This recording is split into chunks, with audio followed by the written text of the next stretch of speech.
ओम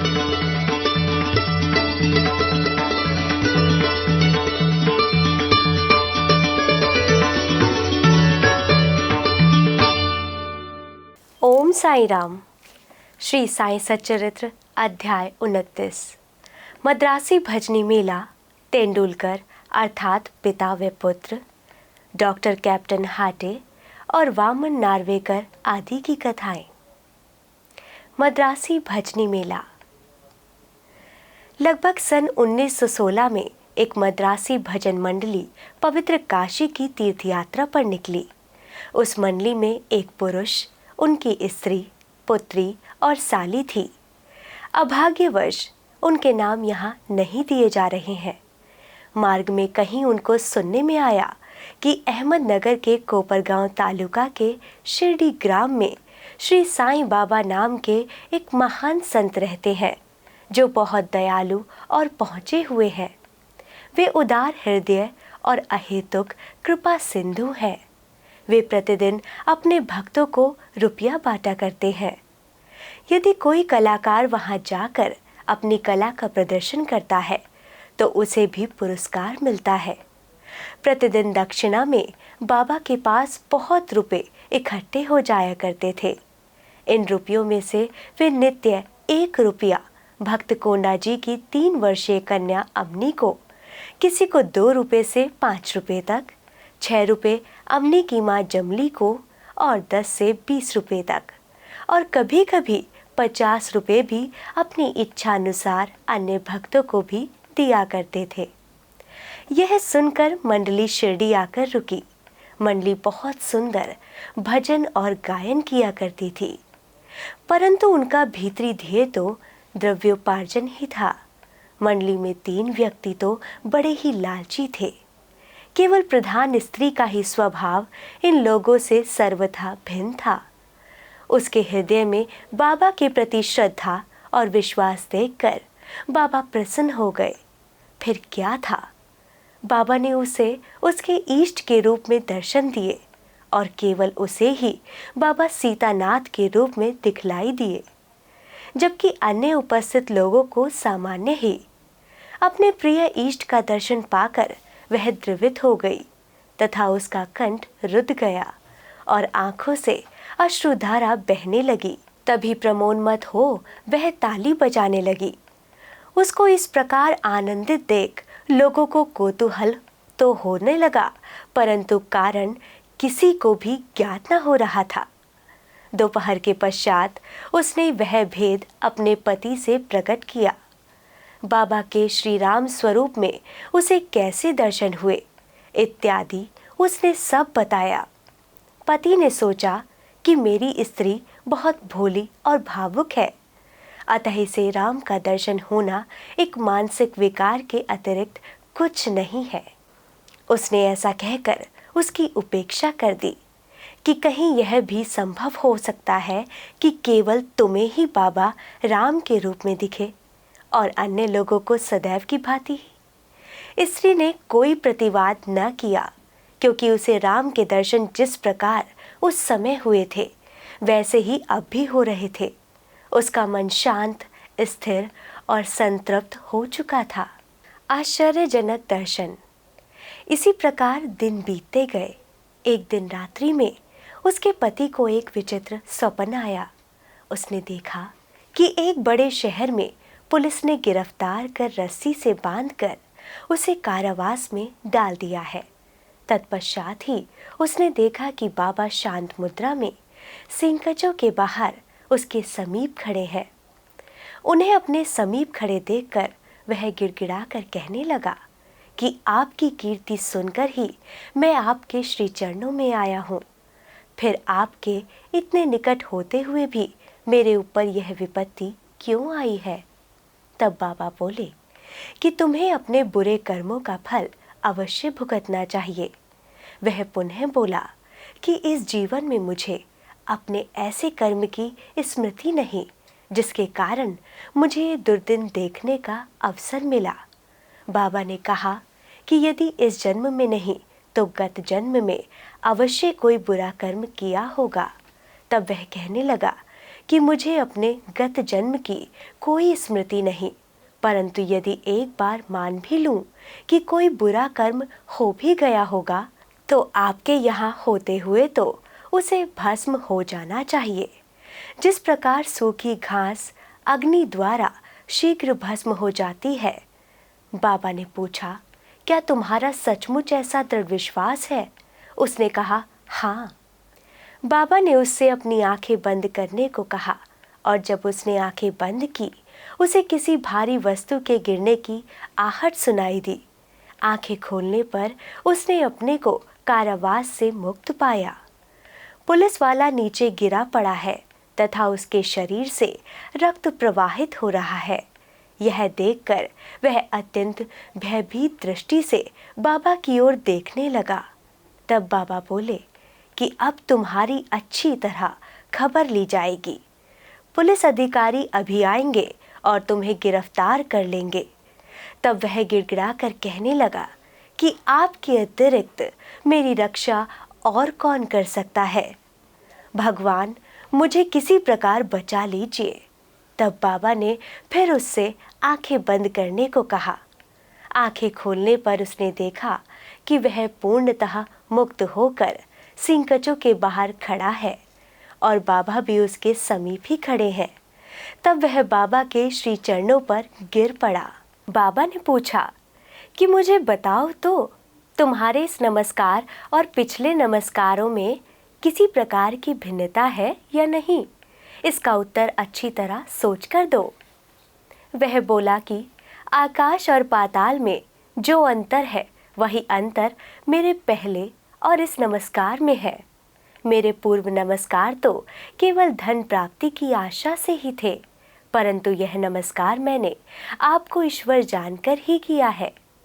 पहले मेरी धारणा ऐसी थी कि यवन होने के नाते आप हिंदुओं का धर्म भ्रष्ट कर रहे हैं।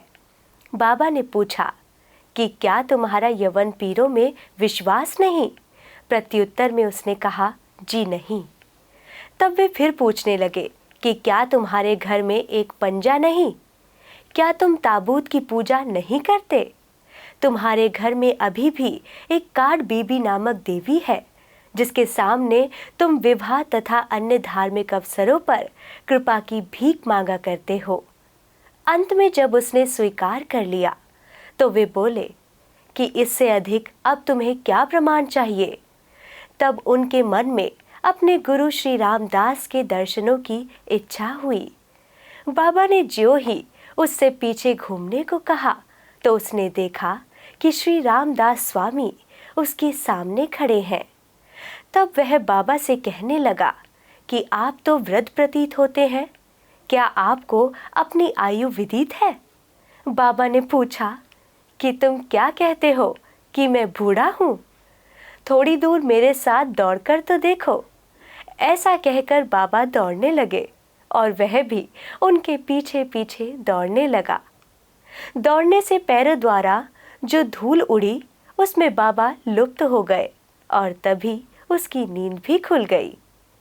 जागृत होते ही वह गंभीरता पूर्वक इस स्वप्न पर विचार करने लगा। उसकी मानसिक प्रवृत्ति में पूर्ण परिवर्तन हो गया। अब उसे बाबा की महानता विदित हो चुकी थी। उसकी लोभी तथा आशंक वृत्ति लुप्त हो गई और हृदय में बाबा के चरणों के प्रति सच्ची भक्ति उमड़ पड़ी। वह तो एक स्वप्न मात्र ही, परंतु उसमें जो प्रश्नोत्तर थे वे अधिक महत्वपूर्ण थे। दूसरे दिन जब सब लोग मस्जिद में आरती के निमित्त एकत्रित हुए, तब बाबा ने उसे प्रसाद में लगभग 2 रुपए की मिठाई और 2 रुपए नगद अपने पास से देकर आशीर्वाद दिया। उसे कुछ दिन और रोककर उन्होंने आशीष देते हुए कहा कि अल्लाह तुम्हें बहुत देगा और अब सब अच्छा ही करेगा। बाबा से उसे अधिक द्रव्य की प्राप्ति तो न हुई, परंतु उनकी कृपा उसे अवश्य ही प्राप्त हो गई, जिससे उसका बहुत ही कल्याण हुआ। मार्ग में उनको यथेष्ट द्रव्य प्राप्त हुआ और उनकी यात्रा बहुत ही सफल रही। उन्हें यात्रा में कोई कष्ट या असुविधा न हुई और वे अपने घर सकुशल पहुंच गए। उन्हें बाबा के श्री वचनों तथा आशीर्वाद और उनकी कृपा से प्राप्त उस आनंद की सदैव स्मृति बनी रही। इस कथा से विदित होता है कि बाबा किस प्रकार अपने भक्तों के समीप पधार कर उन्हें श्रेयस्कर मार्ग पर ले आते थे और आज भी ले आते हैं। तेंदुलकर कुटुंब। बम्बई के पास बांद्रा में एक तेंदुलकर कुटुंब रहता था जो बाबा का परम भक्त था। श्रीयुत रघुनाथराव तेंदुलकर ने मराठी भाषा में श्री साईनाथ भजनमाला नामक एक पुस्तक लिखी है जिसमें लगभग 800 अभंग हैं और पदों का समावेश तथा बाबा की लीलाओं का मधुर वर्णन है।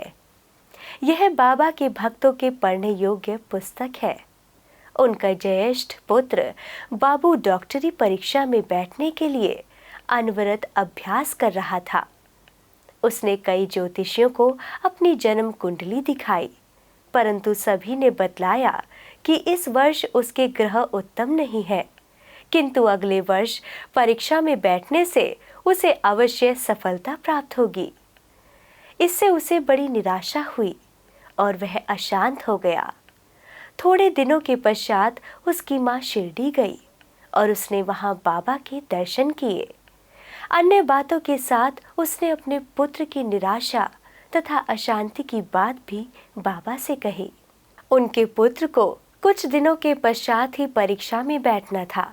बाबा कहने लगे कि अपने पुत्र से कहो कि मुझ पर विश्वास रखे। सब भविष्य कथन तथा ज्योतिषियों द्वारा बनाई कुंडलियों को एक कोने में फेंक दे और अपना अभ्यास क्रम चालू रख शांत चित्त से परीक्षा में बैठे। वह अवश्य ही इस वर्ष उत्तीर्ण हो जाएगा। उससे कहना कि निराश होने की कोई बात नहीं है। माँ ने घर आकर बाबा का संदेश पुत्र को सुना दिया। उसने घोर परिश्रम किया और परीक्षा में बैठ गया। सब पर्चों के जवाब बहुत अच्छे लिखे थे, परंतु फिर भी संशयग्रस्त होकर उसने सोचा कि संभव है कि उत्तीर्ण होने योग्य अंक मुझे प्राप्त न हो सके। इसीलिए उसने मौखिक परीक्षा में बैठने का विचार त्याग दिया। परीक्षक तो उसके पीछे ही लगा था। उसने एक विद्यार्थी द्वारा सूचना भेजी कि उसे लिखित परीक्षा में तो उत्तीर्ण होने लायक अंक प्राप्त हैं, अब उसे मौखिक परीक्षा में अवश्य ही बैठना चाहिए।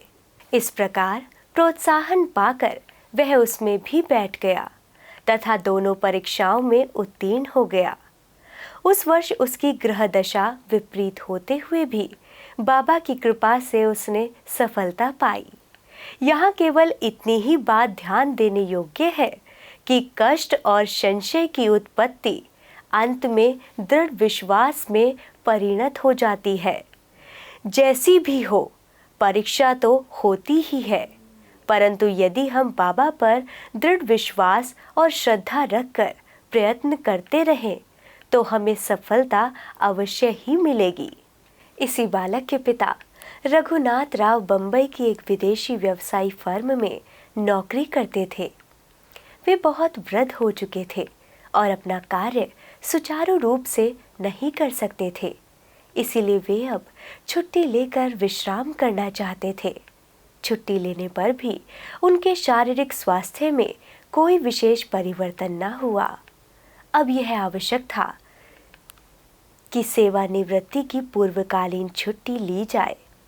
एक वृद्ध और विश्वास पात्र नौकर होने के नाते प्रधान मैनेजर ने उन्हें पेंशन देकर सेवानिवृत्त करने का निर्णय किया। पेंशन कितनी दी जाए, यह प्रश्न विचाराधीन था। उन्हें 150 रुपये मासिक वेतन मिलता था।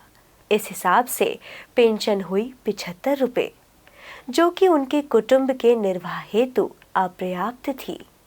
इसीलिए वे बड़े चिंतित थे। निर्णय होने के 15 दिन पूर्व ही बाबा ने श्रीमती तेंदुलकर को स्वप्न में दर्शन देकर कहा कि मेरी इच्छा है कि पेंशन 100 रुपये दी जाए। क्या तुम्हें इससे संतोष होगा?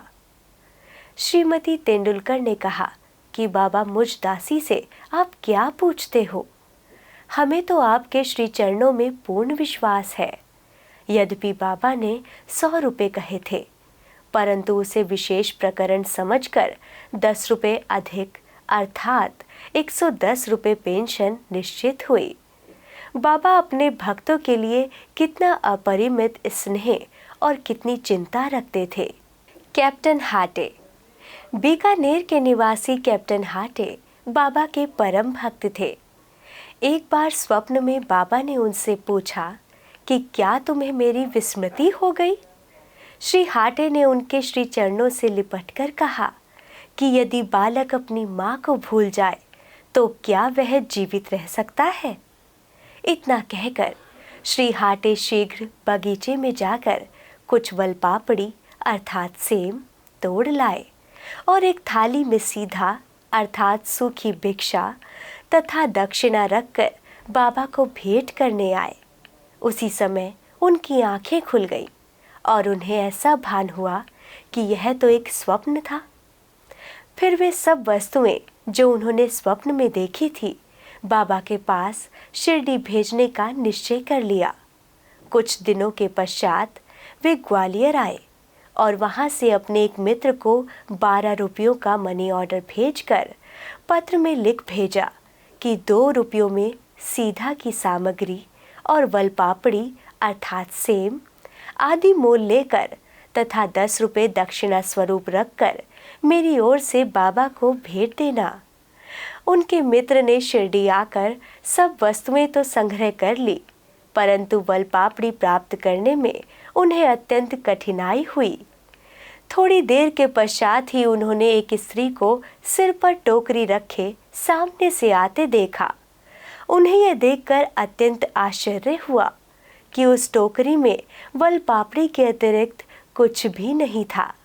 तब उन्होंने वलपापड़ी खरीदकर सब एकत्रित वस्तुएं लेकर मस्जिद में जाकर श्री हाटे की ओर से बाबा को भेंट कर दी। दूसरे दिन श्री निमोन